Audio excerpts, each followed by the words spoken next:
happen, because that's how we elect people that will do what we want them to do, through a correct and honest voting system. Now, my solution to the voting system is that all voting should be done on paper ballot and submitted, and everybody that wants to run that passes the limit, maybe you need to, in every state varies, but let's say that you need to have 5,000 names on the ballot, or on a petition in order to get your name placed on the ballot. Once your name is on the ballot, it ought to be on this list. And then once everyone, and then you also need to register to vote, and you should have some photo ID in order to register to vote.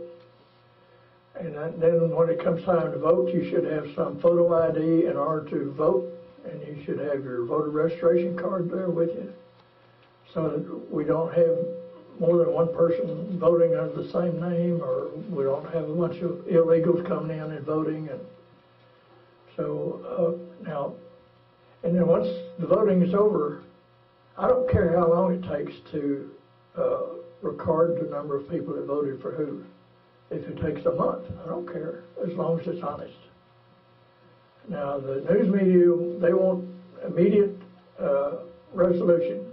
While the voting is going on, they want to project who they think the winner is. Well, I think we need to have a ban of all media that they cannot report any polls, or they can't take any polls up to, let's say, for a week before the election, and cannot have exit polls, because people in voting in Maine, the people in California will see how they voted and say, well, I'm going to go with the crowd, and so Maine voted this way, I'm going to go that way too. So it should be a complete mystery of who won until all paper ballots are counted by a committee made up of all parties that are running for the office. And if it looks any question at all, there should be an immediate recount until everybody's satisfied they have a good count. And then they should publish the outcome of that vote in the local newspaper and local radio stations, or local TV, before the count is ever sent to Washington. Because once Washington gets the total, they can manipulate anything they want to. But if the answers are at the precinct, it's very difficult for them to manipulate it. So now, and also what we need to do is we need to have the Constitution amended so that it provides for referendum, let's see, referendum and recall, so that all city, state, county, and federal elected people can be recalled under certain conditions, like California has for all their elected people. And once we have that at the federal level, then the people in Congress are going to have to say, well, if I don't do right, they're going to jerk me out of office. So we need to clever over their head. Okay, now we've corrected the voting process. Next, we need to attack the campaigning for office situation. Now that it's not unusual for a president to spend $1 billion running for office. That's absolutely ridiculous. So how do you get that cost down?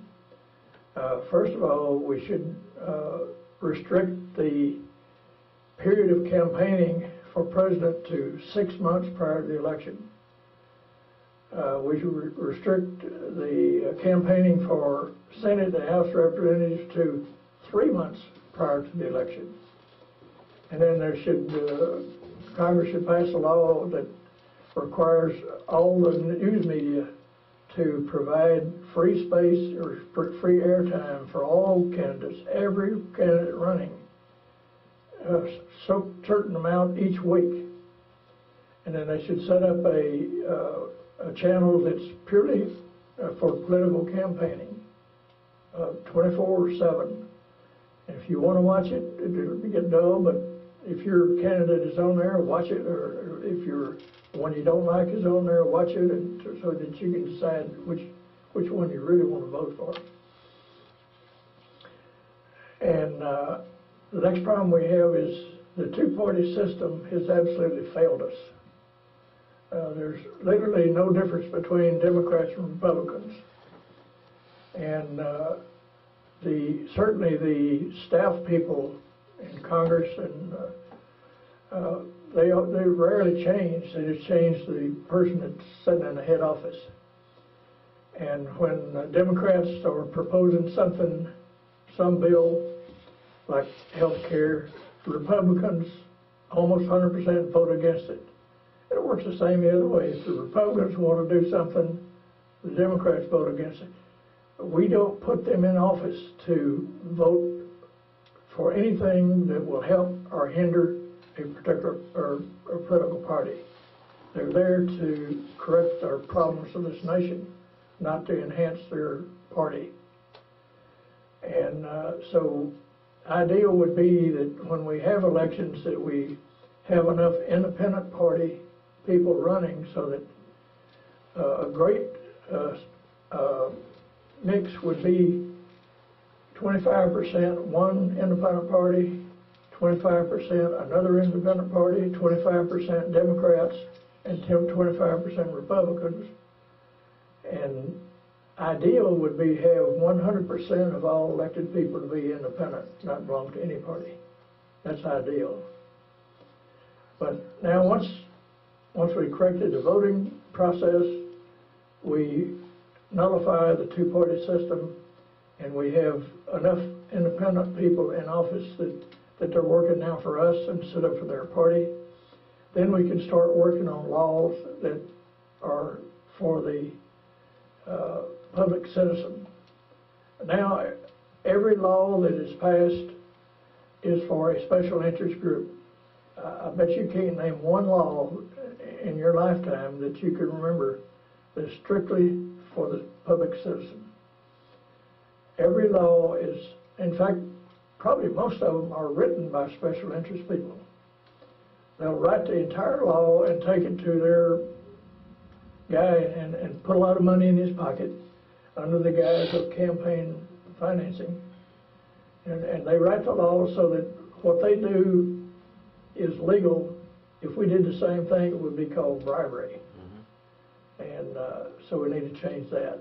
And also in the voting process, no one should be allowed to donate more than $1,000 per candidate per running cycle. And that no one outside of the district in which that person is running should be able to donate any money. So let's say it's the 14th district of Texas, only people in the 14th district can donate money to any candidate, I don't care who it is, to run for office to represent the 14th district. And that means that people in Washington, on K Street in Washington, can't load his pocket up with money. That all money must come from people that he supposedly is supposed to represent. Okay, now, once we cleaned up that, then we need to really get into some heavy stuff. The next real heavy area that we need to attack is our economic crisis. A very dear friend of mine, Ellen Hodgson Brown, is an attorney in California, and she came up with the idea that the Federal Reserve System is a major part of our problem, so Congress has the power to nationalize the Federal Reserve System. Just take it over, just with signing of, if they pass a law and the president signs it, immediately the Federal Reserve then belongs to Congress. which the Constitution stipulates